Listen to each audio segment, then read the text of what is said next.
楚国义士潜藏蜀地，苦等公主久矣。徐凤年极有可能是下一任北凉王。黎阳皇室应该会送一个公主给他。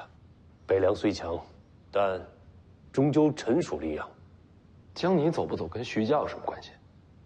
公主若随我入蜀，便是民心所向。待聚拢旧部，便可重归西楚。而黎阳多一个外敌，北凉地位更加稳固。其次，成了楚国女王，你才能真正和徐凤年身份相当。我和他什么关系都没有。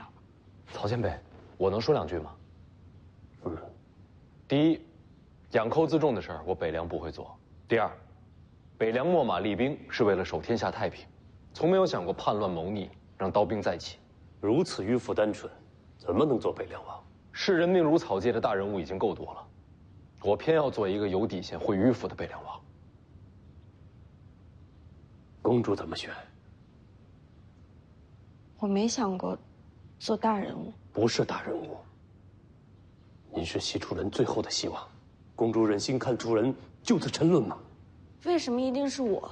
您身上流淌的血脉，为您带来荣耀，也生出责任。公主，王族无权逃避。够了，不要逼他。世子若交还公主，我可以替你杀陈之豹。江离不是筹码，不管你给我什么，我都不换。你想强留公主？她自己的命运，让她自己选择。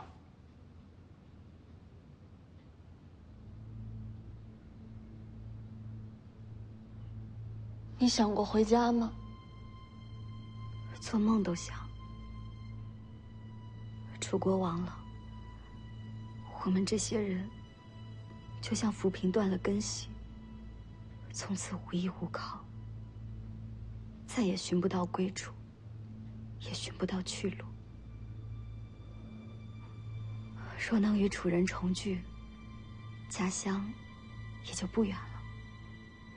但是殿下，这不重要。不重要。你有你自己的人生，你不欠我们，因为你不仅仅是公主殿下，你还是我的朋友。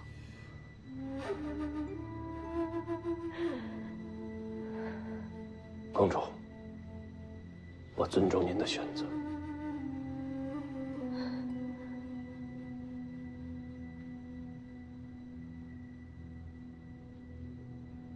我和你走。江离，其实我习惯了当一个侍女，每天读书赚钱，几枚铜钱，买些胭脂水粉，我就能开心好久。偶尔偷吃糕点也不会让你发现。这样的生活很简单，可是我很喜欢。喜欢就留下。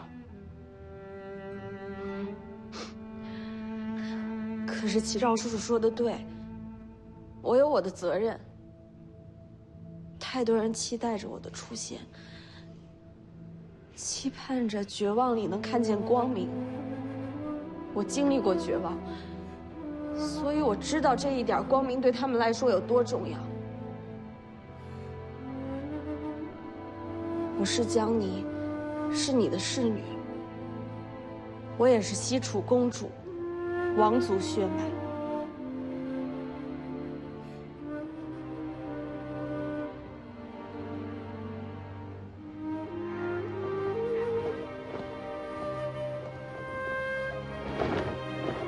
罪臣曹长青，民女于右威，拜见公主殿下。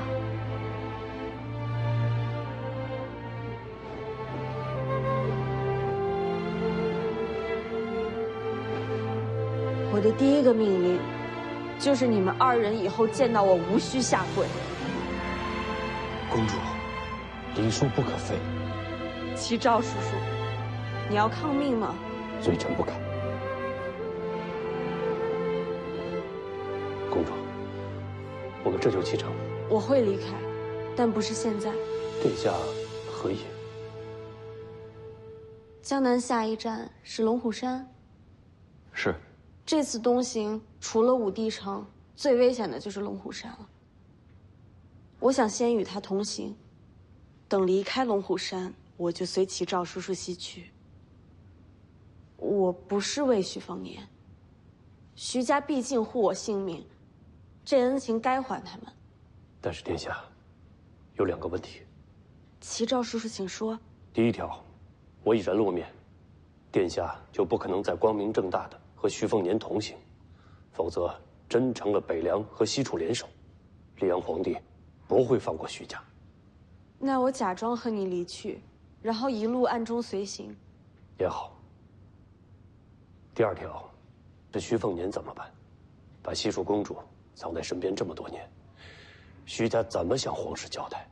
这倒不要紧，这么些年我一直在尝试刺杀徐凤年，一查就能查到，由此推断，很容易得出我一直在隐藏身份、蓄意报仇的结论。殿下一直在刺杀徐凤年，为什么？因为楚国公主的命还是挺有用的，为什么偏偏让我活着？关键时刻是拿我的命换东西。我以为徐骁会要我性命，所以从小就试着刺杀徐凤年。就算徐骁居心叵测，那跟你杀我有什么关系啊？男人都是笨蛋嘛，这还不明显啊？江离知道自己会死，所以不停地刺杀你，是为了让你恨他怕他，是担心将来自己有一天真死了，你会难过啊。你的刺杀从一开始就是因此而起。先不说这个，我刚才一直在想另一个问题：若徐骁真要对我不利，那他会这么凑巧让我偷听到吗？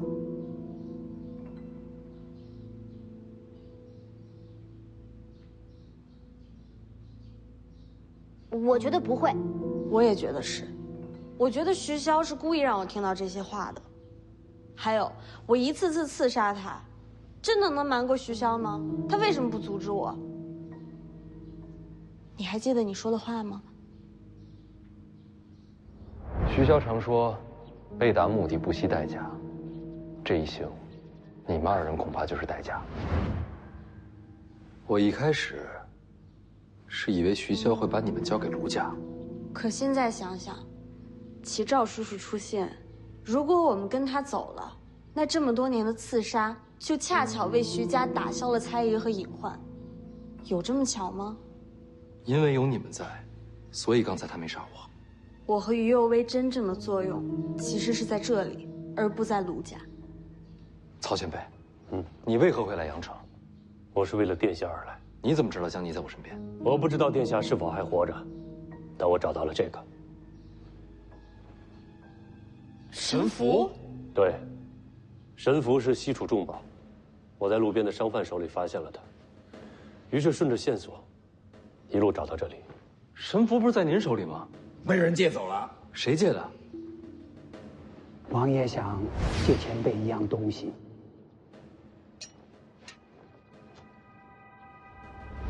魏爷爷跟您说是徐骁找您借神符。魏爷爷与我同行，原来是为了这一刻。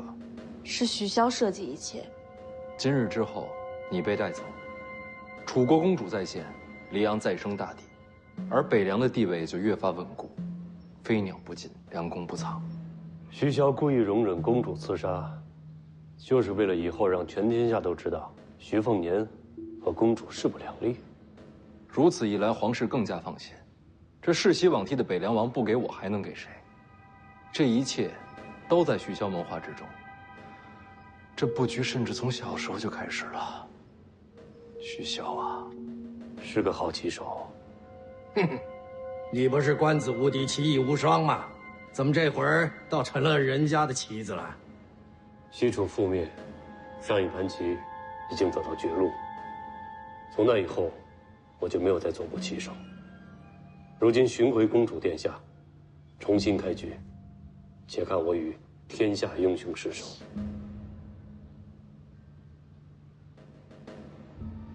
殿下，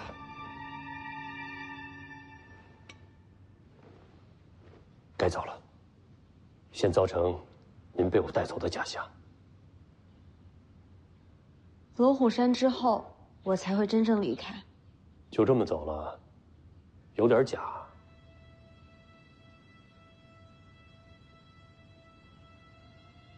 哎，想说什么就直说吧，我懒得猜这么话里藏话。既然遇到剑神，怎能不领教一番两袖青蛇呢？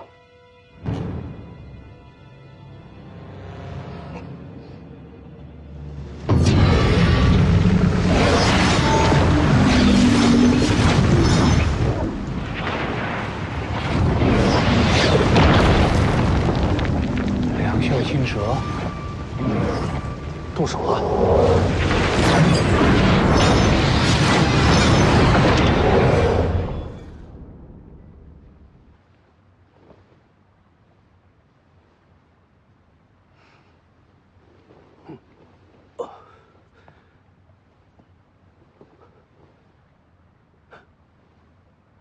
我居然没死。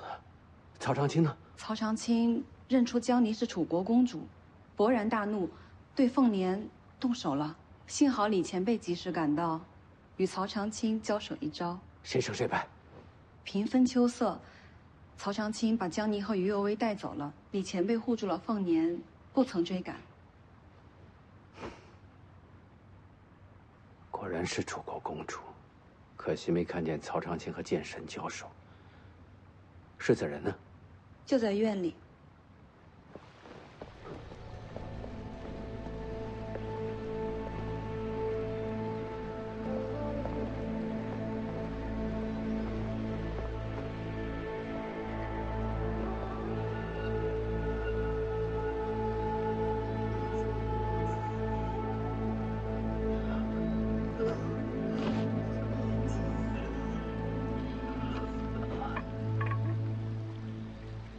卢先生醒了。他们仅仅只过了一招，是，仅仅交手一招，天人临凡，也不过如此了。谁能想到，人能拥有如此可怕的力量？卢先生既然醒了，还对我动手吗？卢家从来就没想过要跟北凉决裂，今日之事，说到底，都是他的怨恨所致。一切都推给他，总要有人承受怒火。我没有怒火，他恨我是理所应当，算不上死罪。世子宽仁，让人钦佩。我姐选择留下。如果卢家不想和北凉决裂，请善待他。世子放心，我最后送你一程。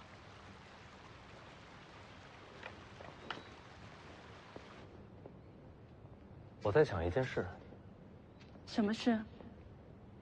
魏爷爷从李前辈手里借走神符，可把神符送到曹长青眼前，再制造线索，让他自然而然找到报国寺的，应该另有其人。魏爷爷初到江南，并没有这样的手下。还有呢？曹长青现身时要对我动手，我记得大姐始终面不改色。你知道有江离和于有为在，曹长青不会杀我。就算江离拦不住他，你也清楚，李前辈没有被骗。今日一切变化，都在你预料之中。江南布局，是大姐掌控一切。我并没有掌控一切。女刺客对你下手，就不在我预料之中。当时真的把我吓坏了。你知道江离是徐骁的戏子，是要送还给曹长青的。我知道。可你一直没告诉我。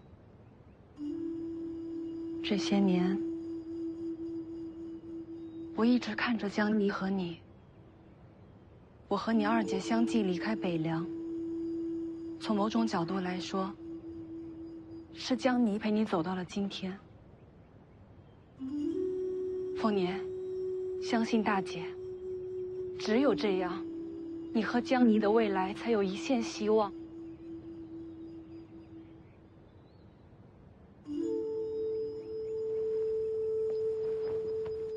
姐，你瞒得好辛苦。姐虽然身体不好，这儿可不输人。听姐的话，安心走，不要担心我，我会比任何人都过得好。然后等你来接姐回家。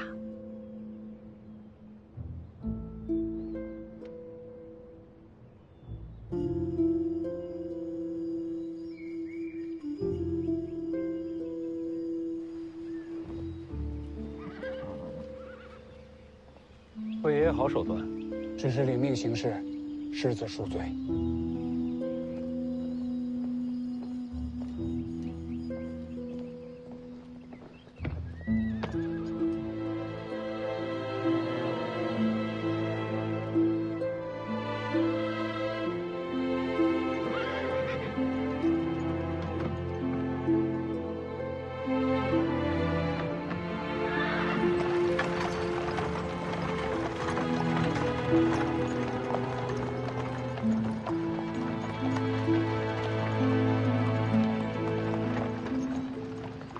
小姐，走远了，进去坐会儿吧。小姐，小姐，别喊，别喊，让他开心的离开，恐怕等不到回家了。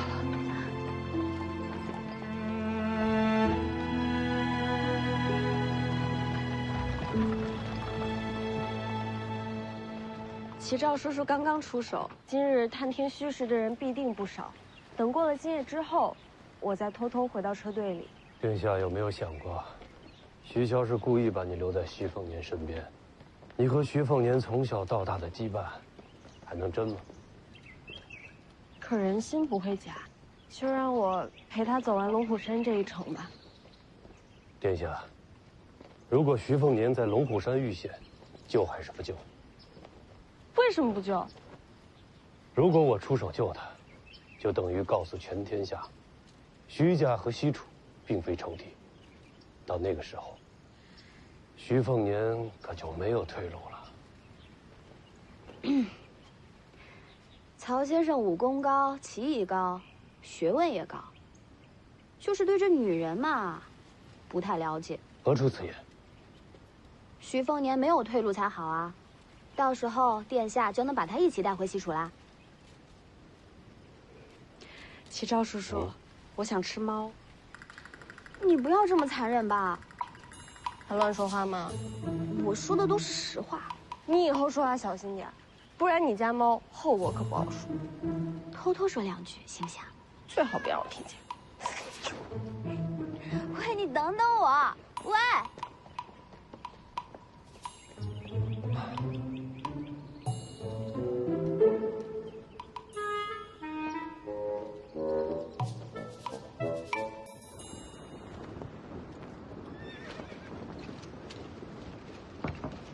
我上去看一眼。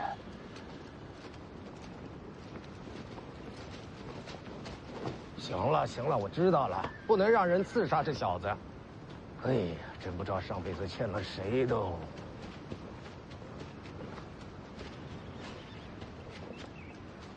江离不在，世子沉默许多。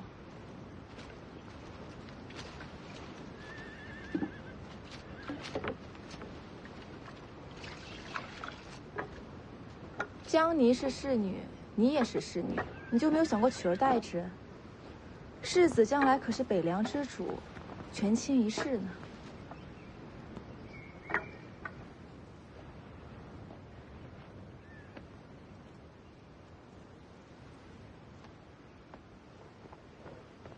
哎呀，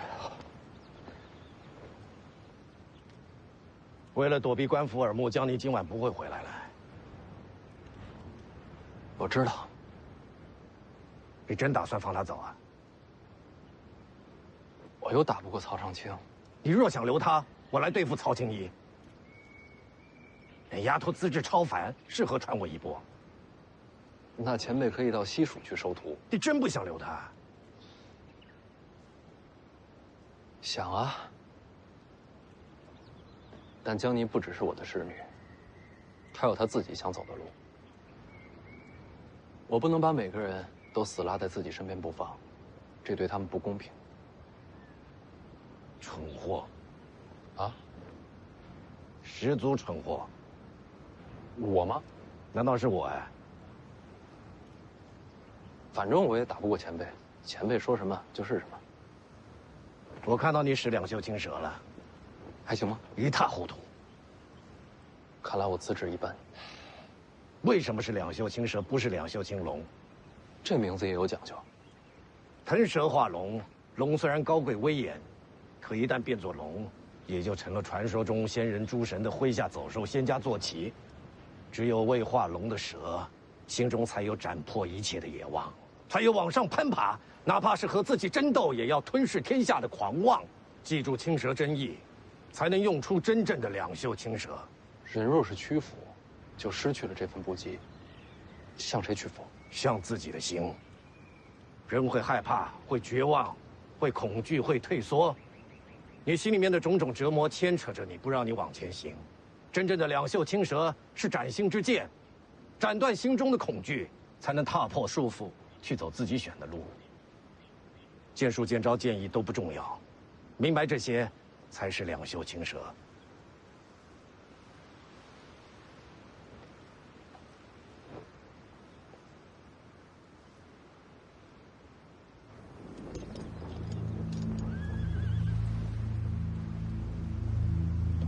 要想让人被我的功法所控制，最重要的就是乱其心神。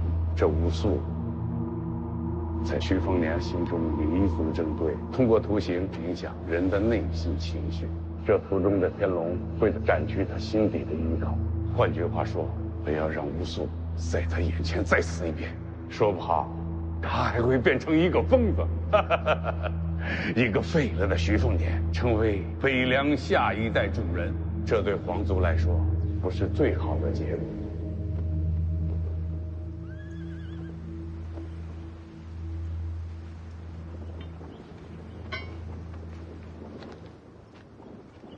我去接世子下来休息。报告将军，赠银边捡到一盒子，上面贴了纸条，说是献给世子。很轻，不像有机关。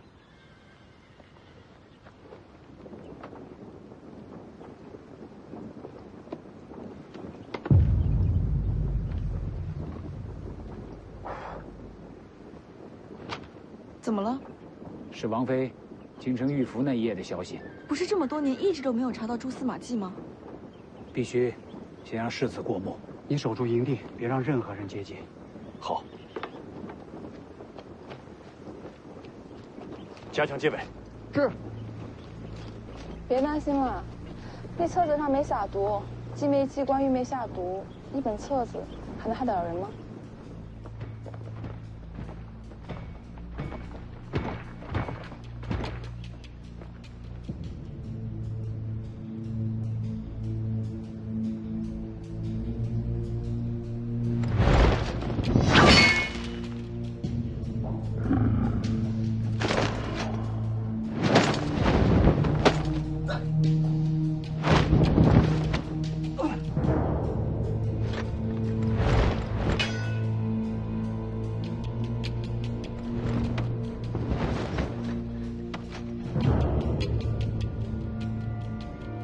我有些明白，又有些不明白。哪些不明白？我不明白的是，心怎么斩？两袖青蛇说到底不过是剑气，斩内心根本做不到啊，总不能真对着自己心口来一刀。当年，这也是困扰了我很久的问题。我创两袖青蛇之后，纵横天下难逢敌手啊，自此起，便有了剑神之名。了不起。可我心底始终焦躁困扰，苦苦挣扎，难寻出路啊！为什么？因为我的两袖青蛇是不屈野性之蛇，可人性总有懈怠，有妥协。如果有一天我失去了这份不屈之心，我的剑道也就走到了末路。所以我害怕、彷徨，仿佛绝路就在眼前，我却躲不开，也避不掉。我知道这绝路来自于我内心的恐惧。只有展开心底迷障，才能往前走下去。就像你刚才问的一样。那时候我天天都在问自己，怎么斩自己的心。您做到了。是的。只要将两袖青蛇的意境再上一层，才是我真正的绝学。它的名字叫做一剑开天门。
好像隐约看到了什么。那是我用一剑开天门的真意在影响你，你看到的就是这一剑的秘密。你能让我看到幻觉？武功走到极致，从身到心，从改变现实到影响精神，都是理所当然的。所以啊，有些高手光站在那就让你恐惧退缩，本质原因就是因为他的精神压倒了你。哎，先不说这些，你在恍惚中看到了些什么？看到一剑展开天地，我有些不太明白。什么是天命？天命者，天道所赋之正理也。何为天人之道？君子当为天命，不为敬天，即央来至暗，潜而无形。所以啊，古人说要顺应天道，顺者吉，逆者凶。天道覆盖众生，人浮于天穹之下，渴望成就天人，而天门便是诸生成天人之路。过天门者，则可凌驾众生。哼，可我偏偏不服。不服什么？不服天道能定人生，不服命运无法抗争，不服人无法胜天，不服天人便是仙神。我有我手中剑，展开天门。我李传刚终此一生就是一个人，探索天道却不臣服，寻自身路不为天人。就算古今神魔皆临凡尘，我李传刚皆以一剑斩之。现在你明白什么是一剑开天门了吧？斩去天命，斩去枷锁。我有这不屈在手，便可斩去一切彷徨无措，斩去心中畏惧阴霾，以此心澄澈，横渡凡尘。这念头才是一剑开天门的魂魄所在。当年您把一剑开天门练成了？练成了。那你怎么可能输给王仙芝？与王仙芝内战，我只用了两袖青蛇，没用一剑开天门。为什么？王仙芝天纵之才啊，我不想他就此陨落啊。那你宁愿自己说。当时如果我不杀他，我没把握赢，我有点犹豫。与王仙芝交手怎么可以犹豫呢？当然就输了。那应该再打一场啊。本来我是这么想的，在嬷嬷建议让一剑开天门收发随性之后，再与王仙芝打一场，那么大概就能既赢他又不杀他。但是这一场始终没打成，因为在那之后不久，我的人生就输了，我的剑意和战意全废了。人生怎么输啊？你都练成一剑开天门了。人不是武功高就能得到一切，就能过好一生的。对我来说，最重要的那个人，被我亲手杀了。从那天起，什么都不重要了。你，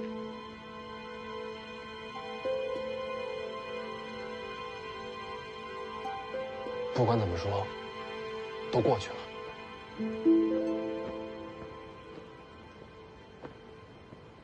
世子，李前辈，世子在营地旁捡到一个木盒子，里面是当年王妃玉符的消息，给我看看。不管是什么消息，别忘了斩向内心枷锁那一剑。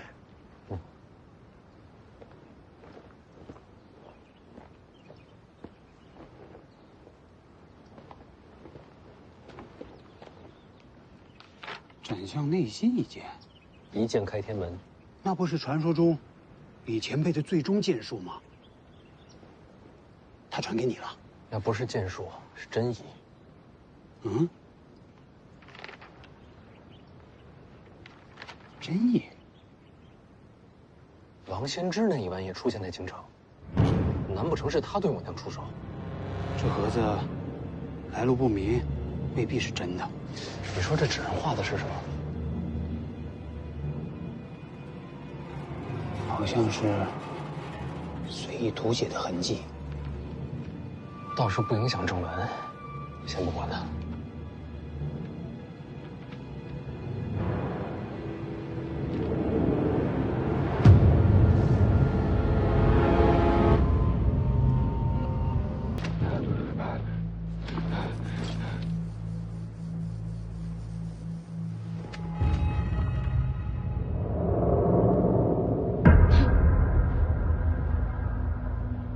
又是你！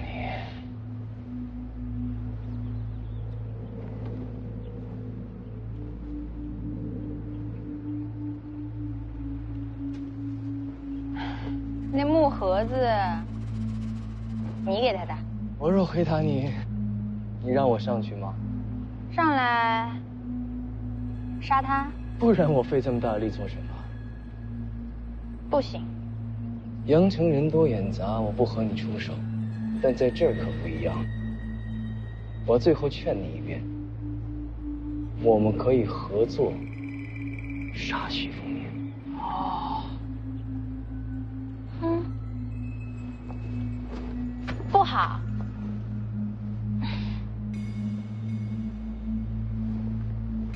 凤娘，做人要讲道理啊！从内容上看，这里收集了不少证人证词。那一晚，王先知确实在京城。证词未必是真的。这里边提到的人大多还活着，想询问一下真假并不难。我觉得，他说的是真的。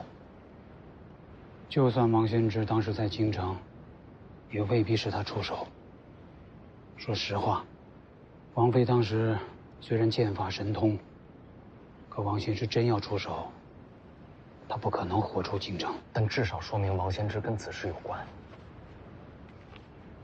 这个木盒的突然出现，应该就是要你这么想。我明白。我这一行就是要去武帝城，到时候我看了这个心绪大乱，到时候直接对王先知出手，这借刀杀人的把戏就得逞了。世子明白就好。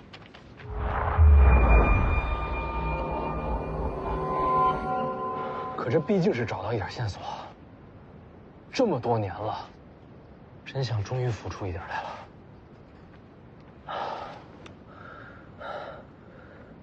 我保护黄满儿，保护大姐、二姐，就是因为我答应我娘，我要替她守住这个家。我心里边我娘一直还在，她一直看着我呢。不能让我娘失望，我一定要找出害她的那个凶手。世子，我没事，我就是好不容易找到线索，心里有点乱。北爷放心，我不会做傻事儿，也不会冲动。你就让我一个人坐会儿，我好好想想前因后果。有什么需要，你随时叫我。好。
这龙怎么没了？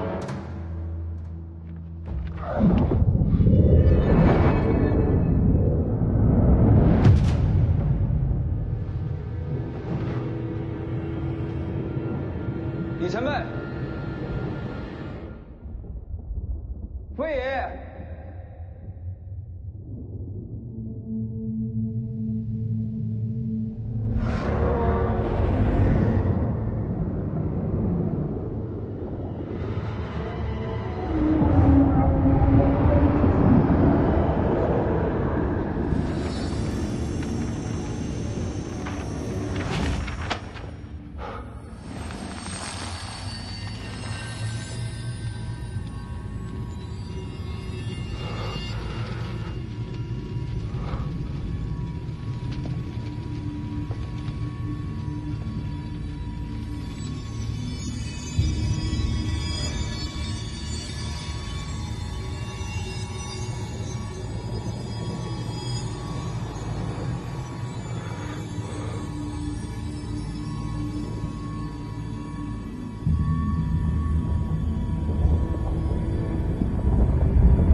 破天门者，则可凌驾众生。可我偏偏不服，不服天道能定人生，不服命运无法抗争，不服人无法胜天，不服天人便是仙神。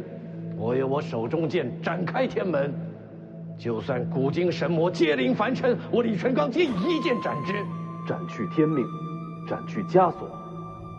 我有这不屈在手，便可斩去一切彷徨无措，斩去心中畏惧阴霾。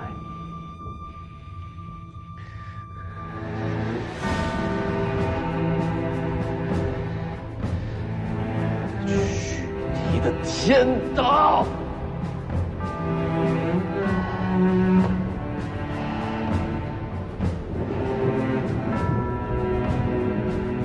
我有一刀，可斩天龙。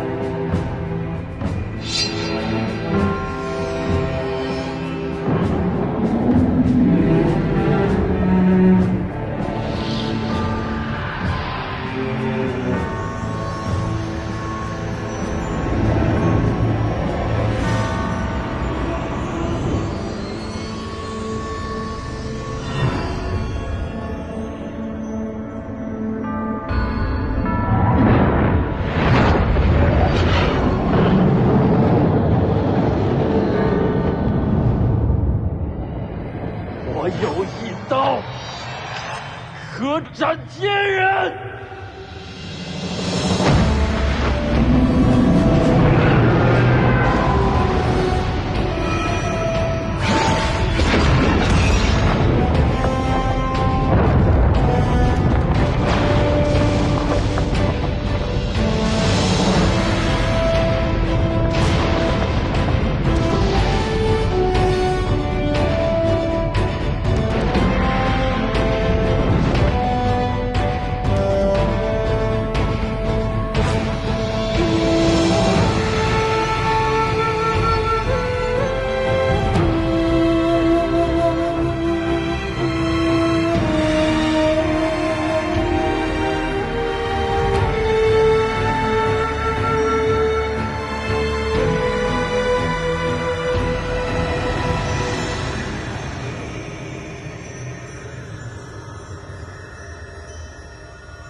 是梦啊！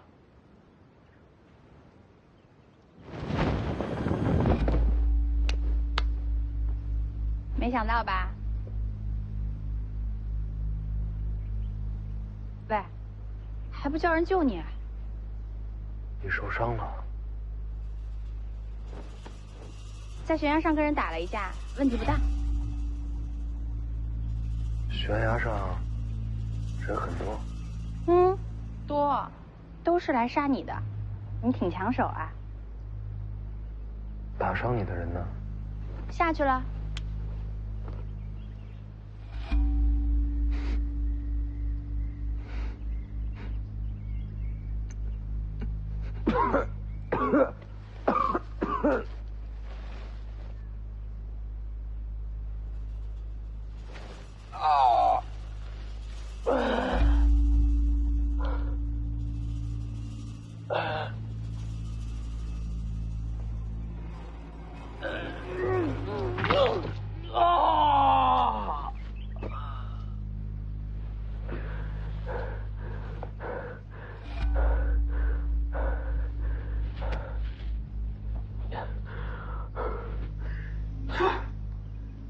最麻烦的就是遇上疯子。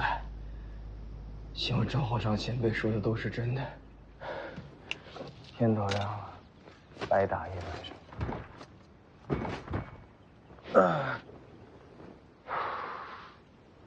走，吃早饭去。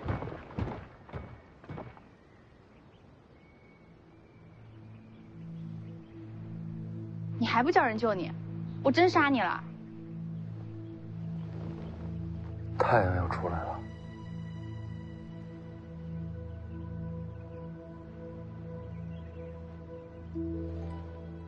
再过一会儿，会很好看。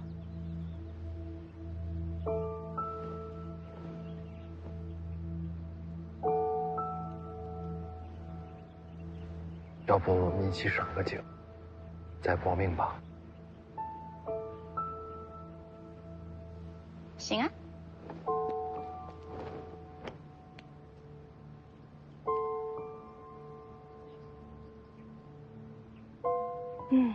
是很好看。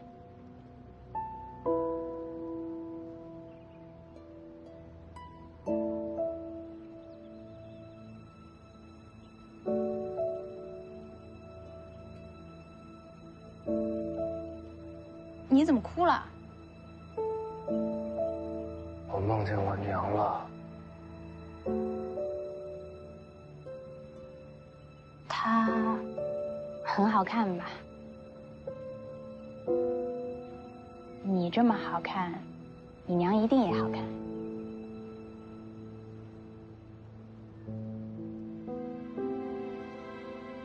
这么多年，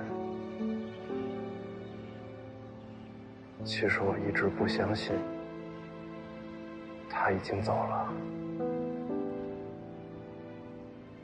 我一直觉得她活在我心里。其实是我在骗我自己。为什么这么说？他在梦里跟我告别了，他走了，早就走了。只是我到现在才承认这一点。你在梦里跟他告别了吗？没来得及。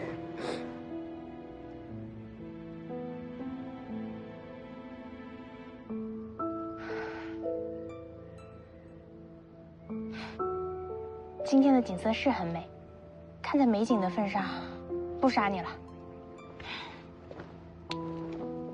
你为什么一定要杀我？我不相信你就为了千两黄金。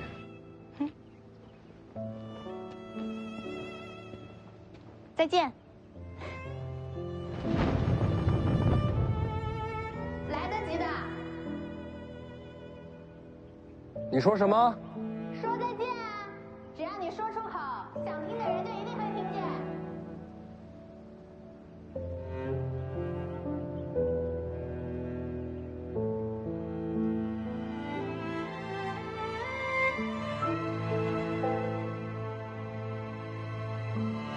娘，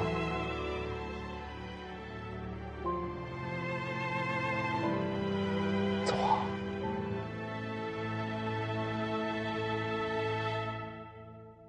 你在梦里见到的天龙就是这样的。仅凭几套纹路、一幅图形，就能让人入梦？只对你有用。准备这些的人应该对你了解颇深。这功法就只是为了让世子做个噩梦吗？这是借梦境毁去一个人心中最重要的屏障和依靠。你娘应该是你心中最重要的那个人。是。这是想从心灵上给你打击，让你崩溃绝望。你怎么扛过来的？我把他们斩了。要不是前辈告诉我一剑开天门，我恐怕斩不出这一刀。不是每个人都能斩出这一刀的。扛过这一关，以后这类型的功法将无法再影响你了。可是，这个东西到底是谁送过来的呢？不管是谁送的，他还会再来。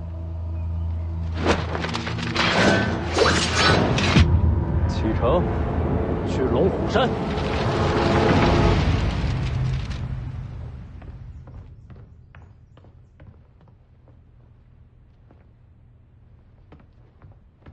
陛下召你进宫。哎呦，陛下召你进宫。我再睡会儿。哎呦，哎呦，哎呀，他这时候召我进什么宫啊？扬州急报，你儿子在阳城遇到曹长青了。天下前三。哈哈，你儿子的侍女是西楚公主，这事儿你知道吧？知道。知道，你还把西楚公主养在府里，让公主当侍女，这才显得咱北凉霸气。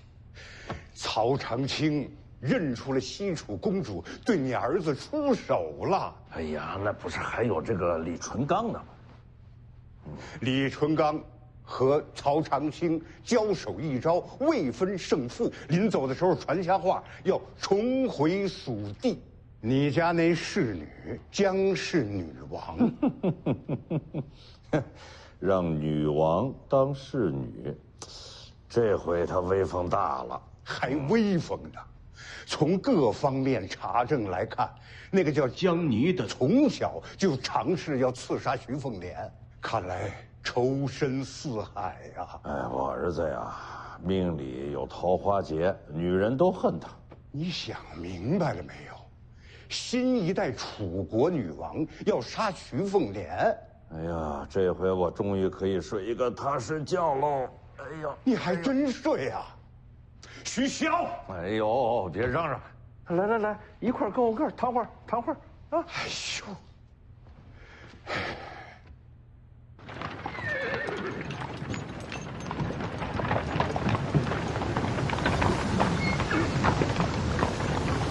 起风了，有问题？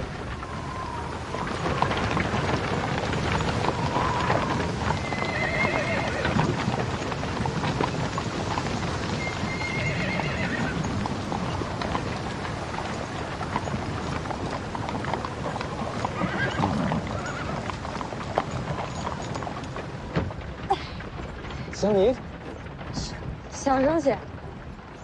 是曹长青引起风沙，是我让齐少叔叔掩人耳目，我才能偷偷溜回来。我还以为曹长青不会让你。如果你遇到危险，有江离在你身边，曹长青才能可能出手救人，懂吗？我是回来要钱的。当你侍女这么多年，我要走了，你总得给点安家费吧？等你真走了，就给你。我跟齐少叔叔说好了，等你平安离开龙虎山，我就真要去西蜀了。不过，齐少叔叔也说了，我们在西蜀对北凉是好事。我宁愿你留下来。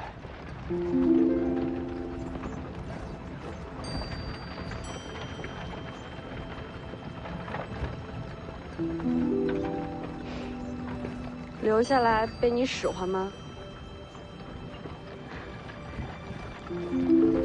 好啦，你留意着点，除了身边最信任的人，你可别让别人知道我又回来了。于有为呢？他在齐少叔叔身边。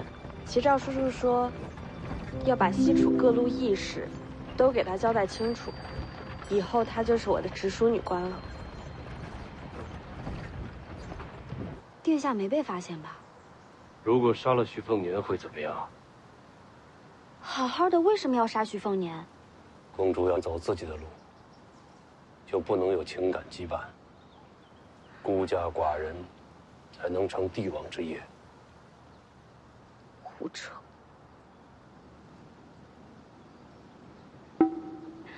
我说错话了，我不是这个意思。我知道了，那就不杀徐凤年。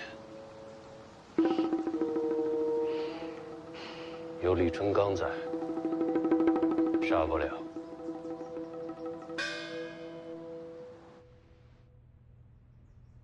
徐骁，此时陛下让你进宫，你儿子世袭罔替的事儿，他就有结果了。你弄出一个无视君恩的样子，这做什么呀？我什么也不想做。他让我在这儿闲置了这么多天，我还不能让他等会儿。现在不是赌气的时候。哎，你怎么就看不明白呢？啊？现在我表现得越狂悖，那陛下就越放心。好，好，好，全都是你的理。你要是再不去啊，宫里的马车全堵你门口了。哎，怎么又躺下了？对，也不能太过了啊。那咱们就去宫里走一趟。哎呀，好好。你着什么急？你被人设计，陷入了梦，谁干的？问题就出在这儿，我想不出来谁有这手段。你看我干什么？他是笨蛋，又不算真的闯过江湖，对功法手段不了解也正常。那你呢？你可是剑神，你也没头绪。我在清朝廷底下躲了这么多年，这些年来江湖上多了哪些高手，我哪知道呀？那我晚点去问齐赵叔叔。那女刺客呢？当时为什么不动手？我总觉得他的目的未必是杀我。现在回头想想，那2次重伤，真的是害我吗？那次之后，我破而后立，把真气强行吸收，将大黄铜推至4重。再之后，就是杨城。要说呢，祸福相依，这伤啊也算来得及时。在阳城，我杀琉璃亭本该会有后患，但偏偏这次刺杀让卢家进退两难，反而借伤势将危机化解于无形。这2次刺杀，带给我的都是好处。所以你认为他是在帮你？今天日出之前是他杀我最佳时机，但他却没有动手。难不成又是徐骁的布局啊？不知道啊。经过这次东西了，我觉得自己越来越看不透徐骁了。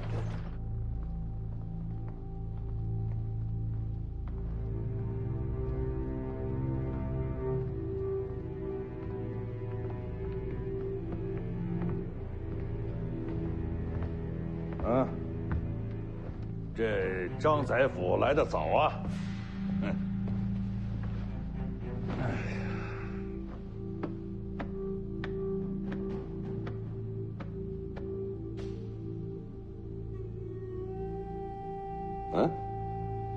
还有人来吗？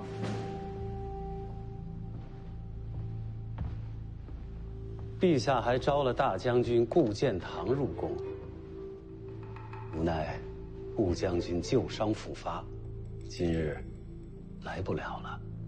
哼哼，这胆小如鼠之人自然不敢来见我啊！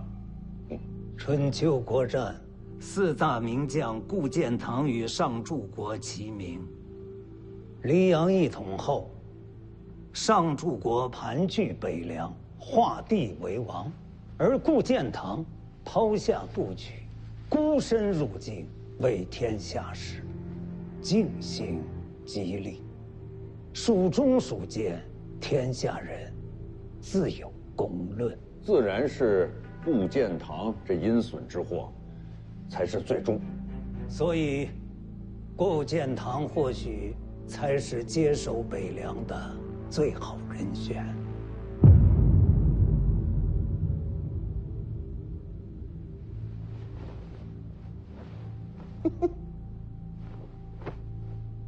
他接手北凉，那陛下能放心吗？请勿妄议君王。啊，不说了。陛下人呢？是他找我来的，怎么不露面？陛下身体不适，就不见上柱国了。那招我进宫作甚？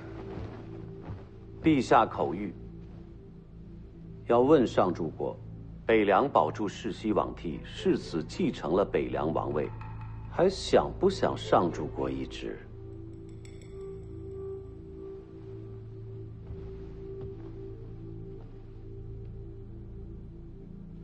买卖嘛，有得有失，啊，哈哈，我懂。你懂什么？臣年迈昏昧，不堪重任，明日就上书，请辞上柱国之位。好，陛下说了，就不要接旨那一套繁琐的事了。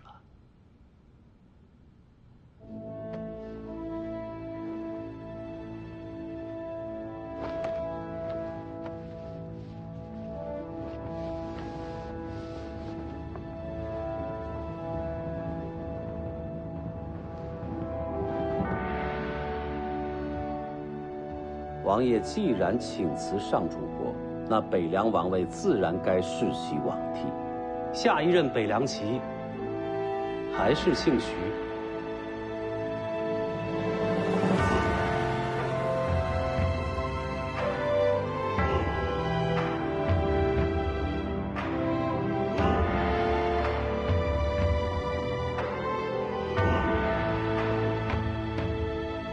这是朝堂，真当是商贾交易吗？宰辅息怒，陛下说了，北莽虎视眈眈，楚人又蠢蠢欲动，可谓是危机四伏啊！还需北凉镇守天下，为国解忧呢。北凉世袭罔替，未来终是祸端。臣请见陛下。陛下不是，就不见了。还有啊，陛下说了，今日之事特地请张宰辅做个见证，日后朝堂之上，希望不要有人对此事妄加评论。悠悠众口，堵得住吗？旁人堵不住，张宰辅自然无妨。看来在陛下心里啊，张宰辅一人就可以震慑百官，如此重信，让人羡慕。臣殚精竭虑，一心只为黎阳盛世，此心天地可照。宰辅放心，你这话我定会禀于陛下。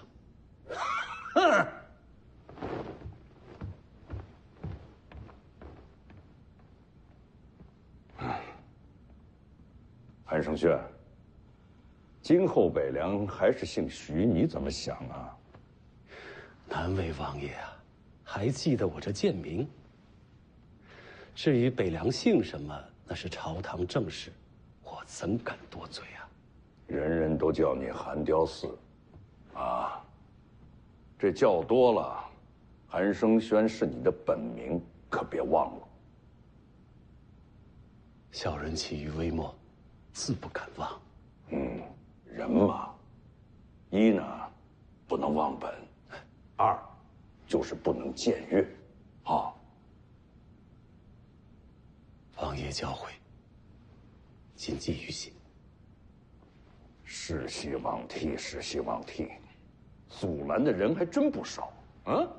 最后成了，可喜可贺，可喜可贺，可喜可贺。好了，回我的北凉了。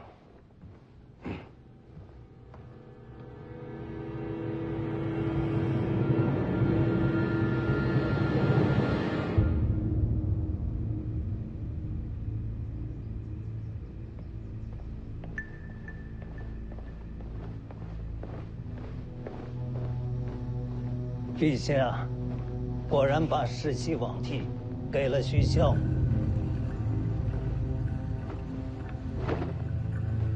那徐骁拿什么还？请辞上柱国。上柱国一职虽然荣耀，却无实权。西楚正闹得欢，陛下自然希望北凉安稳。可这是养虎为患呐。顾建堂呢？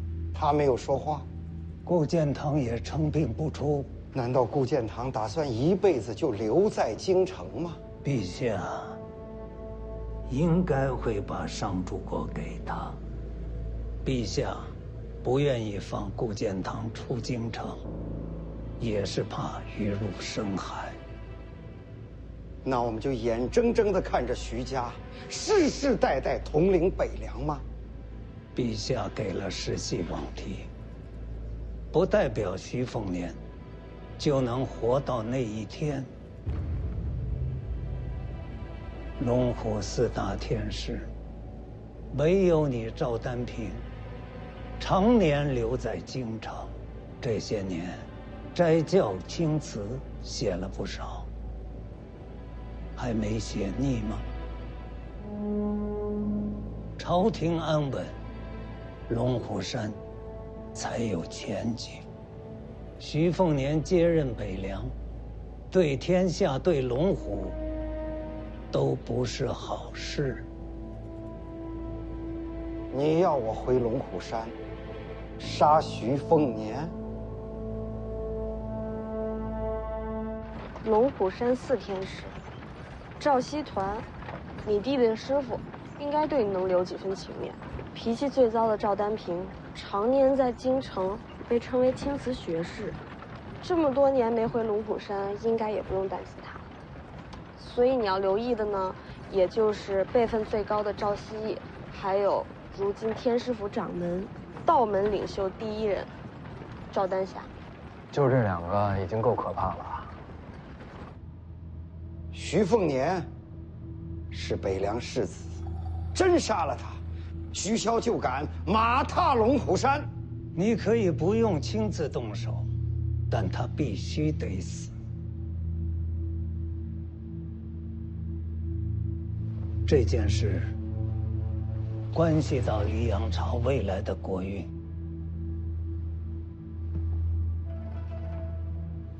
你们龙虎山既然承受了朝堂的好处，那就该为国尽忠。哦，对了，除了徐凤年，还有1人要杀。还有谁？赵凯。他又是什么人？寒雕寺的弟子，陛下的私生皇子。眼下正一路追杀徐凤年。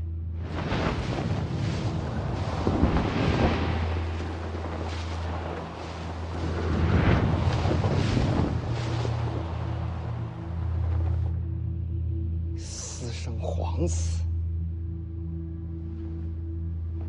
寒雕寺表面与我合作，其实是想杀掉徐凤年，引起天下大乱，然后借机让赵凯争夺皇位。他自己以为能瞒得过我。我张居禄所做的这一切，都是为黎阳朝万世太平。徐凤年是祸根，不得不杀。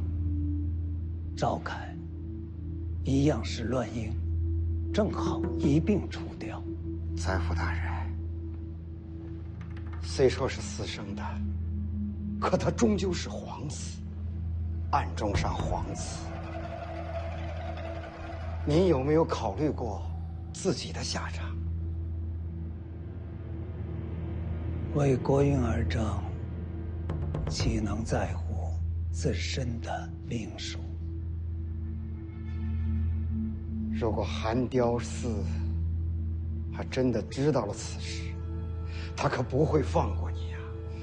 一个太监还想着引发大乱，他不放过我，我也没打算放过他。不过，行了，朝堂风波我来挡，江湖的事情要看你们。赵丹平，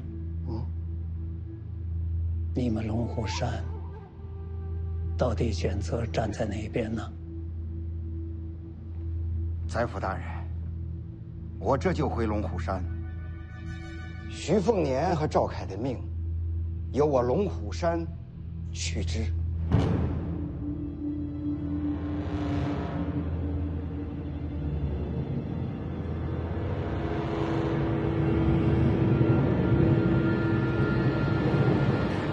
哼。